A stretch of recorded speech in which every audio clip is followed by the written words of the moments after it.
അപ്പോൾ എൻ്റെ ട്രെയിനിങ് നടന്നത് ഓഫീസേഴ്സ് ട്രെയിനിങ് അക്കാദമി ചെന്നൈയിലായിരുന്നു.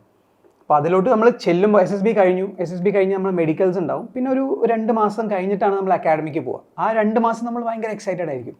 നമ്മൾ ആർമിയിലേക്ക് പോവുകയാണ്, നമ്മൾ പലതും ചെയ്യണം, തോക്കും കൊണ്ട് പോകണം, അങ്ങനെയൊക്കെ ഒരു ചിന്തകളൊക്കെ ആണല്ലോ. അപ്പോൾ നമ്മൾ അതിൻ്റെ ഇടയിൽ കുറേ ആർമി മൂവീസൊക്കെ കാണും. ലക്ഷ്യ ആ സമയത്ത് ഇറങ്ങിയ സിനിമയായിരുന്നു, ലക്ഷ്യ കണ്ടു, അങ്ങനെ 2-3 സിനിമയൊക്കെ കണ്ടു. അപ്പോൾ ഭയങ്കര ജോഷൊക്കെ ഭയങ്കര ഹൈയാണ്. പക്ഷേ ഈ സിനിമയിൽ നടക്കുന്നതൊന്നുമല്ല ശരിക്കും ട്രെയിനിൽ നടക്കാം കേട്ടോ. സിനിമയിൽ കാണുന്നത് ഭയങ്കര റോസി അല്ല, നല്ല അടിപൊളി സംഭവം. വരുന്നു, ഹീറോ വരുന്നു, ട്രെയിൻ ചെയ്യുന്നു. അതെ, എന്നാലേ ആൾക്കാർ വരുള്ളൂ ശരിക്കും പറയുകയാണെങ്കിൽ. പക്ഷെ ട്രെയിനിങ് എന്ന് പറഞ്ഞു കഴിഞ്ഞാൽ അത് ആക്ച്വലി നല്ല ഡിഫിക്കൽട്ടാണ്, നല്ല ഹാർഡ് പ്രോസസ്സാണ്. പക്ഷെ അങ്ങനെ ചെയ്ത് കഴിഞ്ഞാൽ നമുക്ക് എന്നും ഫേസ് ചെയ്യാനുള്ള ഒരു മെൻറ്റൽ ടഫ്നെസ് കിട്ടുള്ളൂ. ഇപ്പം ഞാൻ ഓഫീസേഴ്സ് ട്രെയിനിങ് അക്കാഡമിയിൽ ചെന്നു. ഫസ്റ്റ് ദിവസം എന്നെ വെൽക്കം ചെയ്തു. നേരെ കൊണ്ടുപോകാൻ ബാർബർ ഷോപ്പിലേക്കാണ്. മുടി ആർമി സ്റ്റൈലിൽ കട്ട് ചെയ്യും.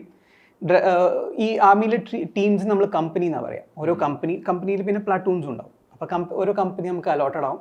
അവിടെ സീനിയേഴ്സ് ഓൾറെഡി ഉണ്ടാവും. സീനിയേഴ്സ് എന്ന് പറഞ്ഞാൽ അവർ ഓൾറെഡി 6 മാസത്തെ ട്രെയിനിങ് കഴിഞ്ഞിട്ടിരിക്കുക. അപ്പോൾ അവർ നേരെ നമ്മളവരെ കൈക്കാണ് കിട്ടുന്നത്. അപ്പോൾ അവരുടെ വക പണിഷ്മെൻറ്റും പരിപാടികളും ഫിസിക്കൽ ടഫ്നെസ്സും ഒക്കെ തുടങ്ങും. പുഷപ്പ്, പുള്ളപ്പ്, അങ്ങനെ ഓരോ കാര്യങ്ങൾ. അതുവരെ നമ്മളത് യൂസ്ഡ് അല്ല. ഓക്കെ, നമ്മളിപ്പോൾ ക്രിക്കറ്റും ഫുട്ബോളൊക്കെ കളിക്കുന്നുണ്ടാവും, നന്നായിട്ട് ചെയ്യും. പക്ഷേ അതൊരു വേറൊരു ലെവലിലേക്കാണ്. കാരണം നമുക്ക് റെസ്റ്റ് ഭയങ്കര കുറവായിരിക്കും. നമുക്ക് എല്ലാത്തിനും റുട്ടീൻ ഉണ്ടാവും. രാവിലെ 5 മണി എണീറ്റ് മുതൽ വൈകുന്നേരം ഒരു 10 മണി കിടക്കുന്നവരെ, 10 മണി കിടക്കലേ ഉള്ളൂ കേട്ടോ, പിന്നെ പൊക്കും. നമ്മൾ പാക്ഡാണ്. നമുക്ക് ചിന്തിക്കാനൊന്നും ടൈമില്ല, ഒന്നും ചിന്തിക്കാൻ ടൈമില്ല. രാവിലെ 5 മണിക്ക് എണീറ്റ് കഴിഞ്ഞാൽ നമ്മൾ നേരെ PT പോകണം.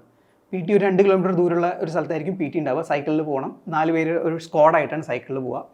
PT 45 മിനിറ്റ് കഴിഞ്ഞാൽ നമ്മൾ ഓടണം. തിരിച്ച് വന്ന് ഡ്രസ്സ് മാറ്റി ഡ്രില്ലിന് പോകണം. 5 മിനിറ്റ് സമയമുള്ളൂ. ഈ 2 കിലോമീറ്റർ ഇങ്ങോട്ട് വരണം, പിന്നെ 2 കിലോമീറ്റർ അങ്ങോട്ടും പോകണം. ലേറ്റ് ആയി കഴിഞ്ഞാൽ അവിടെയൊക്കെ പണിഷ്മെൻറ്റാണ്. ലേറ്റ് ആവും, കാരണം അതങ്ങനെയാണ് അത് ഡിസൈൻ ചെയ്തിരിക്കുന്നത്. നമ്മൾ ആ ജസ്റ്റ് ടൈമിൽ എത്തുള്ളൂ. ഈ ടൈമിൽ എത്തിയാൽ തന്നെ നമ്മുടെ ഡ്രിൽ ഉസ്താദ് ഉണ്ടാവും. പുള്ളി അവിടെ ഇരിക്കുകയാണ്. ഇവരെ പൊക്കി, ലേറ്റ് ആയില്ല എന്ന് പറഞ്ഞു കഴിഞ്ഞാലും നമുക്ക് പണിഷ്മെൻറ്റാണ്. ആ പണിഷ്മെന്റിനൊക്കെ ഒരു അർത്ഥമുണ്ട്. കാരണം അതെ, അത് നമ്മളെ മെന്റലി ടഫ് ആക്കുകയാണ്. നമ്മൾ കറക്റ്റായിട്ട് ചെയ്തിട്ട് നമുക്ക് കിട്ടുകയാണ്. അപ്പോൾ നമ്മൾ ഓക്കെ, ഇത്രയും ആയില്ലേ, ഇനിയിപ്പോൾ എന്താ, അങ്ങനെ ഒരു ലെവലിലേക്ക് നമ്മൾ വരും. അത് ശരിക്കും പറയാം, the training turns boys into men and girls into ladies എന്നാണ് പറയാം. കാരണം നമ്മൾ അങ്ങനെ ആയി മാറും. പിന്നെ ചെന്നൈ പോലൊരു സ്ഥലത്ത് 40-45 ഡിഗ്രി ചൂടുള്ള സ്ഥലത്ത് നമ്മൾ റോഡിൽ നമ്മളോട് പുഷപ്പ് എടുക്കാൻ പറയും. ഉച്ചയ്ക്ക് നല്ല പൊള്ളുന്ന ചൂടായിരിക്കും. നമ്മുടെ കൈയൊക്കെ ഫുള്ള്, ഇവിടെയൊക്കെ പൊള്ളി ബോയിൽസ് ഒക്കെ വരും. പക്ഷെ നമുക്കത് പ്രശ്നമായി തോന്നും. ആദ്യമൊക്കെ ഭയങ്കര പ്രശ്നമാവും. പിന്നെ നമ്മളത് എപ്പോൾ വേണമെങ്കിൽ എടുക്കാമെന്നില്ല. കാരണം നമ്മുടെ കൂടെ ഒരു 10-20 പേര് ചെയ്യുന്നുണ്ടാവും നമ്മുടെ കൂടെ, ഒറ്റയ്ക്കല്ലല്ലോ. അപ്പം അങ്ങനെ ചെയ്യും. പിന്നെ ഒരു കൊല്ലത്തോളം നമ്മൾ ചെയ്യുകയാണ് ഈ ട്രെയിനിങ്. സെയിം റുട്ടീനാണ് നമ്മളെ. വിജയ് എങ്ങനെയാണ് ഒരു ട്രാൻസ്ഫോം ചെയ്തത്? എങ്ങനെയാണ് ഒരു കൊല്ലത്തെ പരിശീലനത്തിന് ശേഷം പുറത്തിറങ്ങുമ്പോൾ ഒരു പ്രീവിയസ് എക്സ്പീരിയൻസ് വെച്ച് നോക്കുമ്പോൾ വിജയുടെ ഒരു ട്രാൻസ്ഫോർമേഷൻ എത്താത്തോളായിരുന്നു? അതിൻ്റെ ഒരു സിമ്പിൾ എക്സാമ്പിൾ ഞാൻ പറയാം. ട്രെയിനിങ് കഴിഞ്ഞു, ഒരു കൊല്ലത്തെ ട്രെയിനിങ് കഴിഞ്ഞു. എനിക്ക് സ്റ്റാർസ് എല്ലാം കിട്ടി. ഞാൻ പാസ് ഔട്ടായി, ഇറങ്ങി. ചെന്നൈയിൽ ഞാനും എൻ്റെ ഫ്രണ്ട്സും കൂടെ ഭക്ഷണം കഴിക്കാൻ പോയതാണ്. നമ്മൾ റെസ്റ്റോറൻറ്റിന് പുറത്ത് വണ്ടി നിർത്തി, ചൂടത്ത് നിർത്തി ഭക്ഷണം കഴിച്ച് തിരിച്ചു വരിക. തിരിച്ചു വന്ന് ഡോറ് തുറന്നു. ഞാൻ ഫ്രണ്ട് സീറ്റിൽ കയറിയിരുന്നു. എൻ്റെ ഫ്രണ്ട്സ് കയറുന്നില്ല. അപ്പം അവർ എന്നെ നോക്കിക്കൊണ്ടിരിക്കുക. എന്താണെന്ന് ചോദിച്ചപ്പോൾ, എടാ ചൂടല്ലേ, എങ്ങനെ കയറാനാന്ന്. അപ്പോൾ കാരണം ഗ്ലാസ് എല്ലാം കയറ്റി വണ്ടി നിർത്തിയതല്ലേ, എനിക്ക് ആ ചൂട് പ്രശ്നമില്ലായിരുന്നു. പക്ഷെ ഇവർ നിൽക്കാം. പിന്നെ ഞാൻ നോക്കുമ്പോൾ ശരിയാണ്, നല്ല ചൂടുണ്ട്, പരവപ്പെട്ട് കഴിഞ്ഞു. പിന്നെ അതും കൊണ്ടാണ് നമ്മൾ പിന്നെ യൂണിറ്റിലോട്ട് പോകുന്നത്. അപ്പോൾ നമ്മൾ ആൾ മാറി. അപ്പോൾ അതുവരെ നമുക്ക് പല ഈഗോ ഉണ്ടാവും. ഞാനെന്താ ഭാവം എന്നൊക്കെ കേട്ടിട്ടില്ലേ, ഭയങ്കര ഈഗോ ആയിരിക്കും. നമ്മൾ പറയുന്നതാണ് കറക്റ്റ് എന്നുള്ള അങ്ങനത്തെ കുറേ ചിന്തകൾ നമുക്കുണ്ടാവും. ഈ ട്രെയിനിങ് കഴിയുമ്പോൾ അതൊക്കെ പൊട്ടും. ഓരോ സാധനങ്ങളും ബ്രേക്ക് ചെയ്യും. എനിക്കിപ്പോഴും ഓർമ്മയുണ്ട്, ഫസ്റ്റ് ഞാൻ ട്രെയിനിങ്, നമ്മൾ ശരിക്കും ഒരു ജയിലിലോട്ട് കയറുന്ന മാതിരിയാണ്. നമുക്ക് ഫോൺ ഉണ്ടാവില്ല, ഫ്രീഡം ഉണ്ടാവില്ല. നമ്മൾ വേറൊരാൾ പറയുന്ന ഓർഡേഴ്സിനാണ് നമ്മൾ പോകുന്നത്.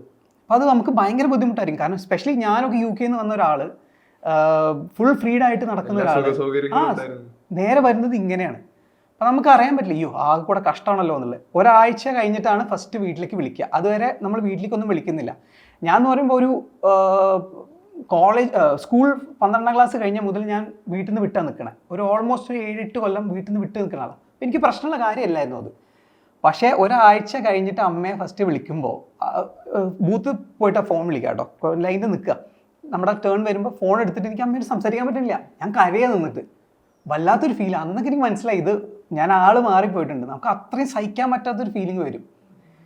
അതാണ് പിന്നെ മുന്നോട്ട് നമ്മളെ ഹെൽപ്പ് ചെയ്യുക. കാരണം ഞാൻ കാർഗിലായിരുന്നപ്പോൾ നമ്മൾ വിൻ്റർ കട്ട് ഓഫ് പോസ്റ്റ് എന്ന് പറയും. അതായത് നമ്മളൊരു സെപ്റ്റംബർ ഒക്ടോബറിൽ പോസ്റ്റിൽ കയറി കഴിഞ്ഞാൽ മുന്നിൽ പാകിസ്ഥാൻ ഉണ്ട് കേട്ടോ, 60 മീറ്ററിൽ പാകിസ്ഥാൻ്റെ പോസ്റ്റുകളുണ്ടാവും. അവിടെ മഞ്ഞ് വീഴാൻ തുടങ്ങും. നമ്മളൊരു 17,000 ഫീറ്റ് അബവ് സീ ലെവലിലാണ് നിൽക്കുന്നത്. ഇപ്പോൾ കൊച്ചിയിൽ എന്നൊക്കെ പറയാൻ നമ്മൾ സീ ലെവലിലാണ്. 17,000 ഫീറ്റ് എന്ന് പറഞ്ഞാൽ നെറ്റ്വർക്ക് ഇല്ല, തണുപ്പാണ്, 14 ഫീറ്റോളം മഞ്ഞ് വീഴും, പിന്നെ ഓക്സിജൻ കുറവായിരിക്കും, ഈ ഫ്രോസ്റ്റ് ബൈറ്റ് പ്രശ്നങ്ങളൊക്കെ വരും. ഹാപ്പോ എന്ന് പറയും ഒന്ന്, ഹൈ ഓൾട്ടിറ്റ്യൂഡ് പൾമിനറി ഓഡിയം, അതായത് നമ്മുടെ ലങ്സിൻ്റെ ഉള്ളിൽ വെള്ളം കയറും. അപ്പോൾ നമ്മൾ ഒരു ഇപ്പോൾ ഫോർ എക്സാമ്പിൾ 17,000 അടിയാണെന്ന് വിചാരിച്ചോളൂ. നമ്മൾ ബേസ് ക്യാമ്പ് ഒരു 10,000 അടിയിലായിരിക്കും. പിന്നെ നമ്മൾ ഒരു 14,000 അടിയിൽ നമ്മൾ കയറിയിട്ട് നമ്മൾ റെസ്റ്റ് ചെയ്യണം. അക്ലിമറ്റൈസേഷൻ എന്ന് പറയും. അത് അക്ലിമറ്റൈസ് ചെയ്യാൻ നമ്മൾ കയറി പോയി കഴിഞ്ഞാൽ നമ്മുടെ ഹാർട്ടിന് ലങ്സിന് താങ്ങാൻ പറ്റില്ല. ശ്വസിക്കുന്നതിൻ്റെ ഉള്ളിൽ കൂടെ വാട്ടർ ഡ്രോപ്ലെറ്റ്സും കയറി നമ്മൾ കൊളാപ്സ് ആവും. അങ്ങനെ മരിച്ച ആൾക്കാരും ഉണ്ട് കേട്ടോ.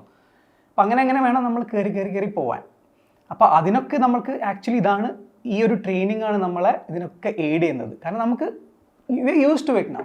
എത്ര ഹാർഡ്ഷിപ്പ് നമുക്ക് സഹിക്കാൻ പറ്റും.